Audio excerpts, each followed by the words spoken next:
Putol naman ng ilang taga Metro Manila na magpatupad ng mas mahigpit na lockdown. Naintindihan man daw nila na para ito sa kaligtasan ng lahat, paano naman daw ang kalam ng kanilang sikmura? Darito ang unang balita ni Darling Kai.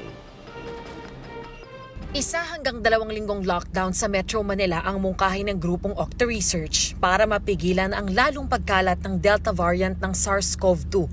Kagabi, nagkasunduro ng Metro Manila mayors na humiling sa IATF na magpatupad ng mas mahigpit na quarantine measures. Basta raw may ayuda uli para sa mga residente, handa silang isailalim sa ECQ o pinakamahigpit na community quarantine ng Metro Manila. Pero marami ang humihiling na sana wag na raw mag-lockdown. Grabe raw ang pinagdaanan ng pamilya ni Glenda noong nakaraang lockdown. Nakatanggap sila ng ayuda pero talagang hindi sapat. Nagkasakit yung asawa ko. Wala na kaming budget. Nagparapangutang na kami. O pagkatapos naman yun, namatay yung asawa ko. Wala na po kaming hanap buhay. Pinalayas pa kami sa bahay namin. Sunod-sunod po yung kalbaryo namin, mag-iina. Kaya sana po, wag nang mag-lockdown. Yung lang hiling ko sa kanila. Ganyan din ang sentimiento ng iba naming nakausap.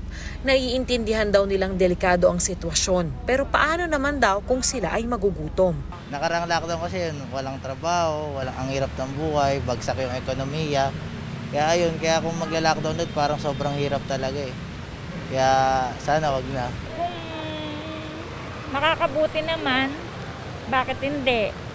Kaya lang kasi siyempre yung iba, 'di ba, baka mawala na naman ng yung pangkabuhayan nila, yung pang-araw-araw nila. May nagsabi naman din na ayos lang sa kanila sakaling mas maghigpit o mag-lockdown ulit. Okay lang po. Ano po tayo magagawa doon? Yung gobyerno nagsasabi. Okay lang po sa amin. Wala po tayo magagawa, ganun talaga. Lahat naman nahihirapan. Yan ang unang balita. Darlene Kai, buong puso para sa Pilipino. Igan, mauna ka sa mga balita. Panoorin ang unang balita sa unang hirit at iba pang award-winning newscast sa youtube.com/GMA News. I-click lang ang subscribe button. At sa mga kapuso abroad, maaari kaming masubaybayan sa GMA Pinoy TV at www.gmanews.tv.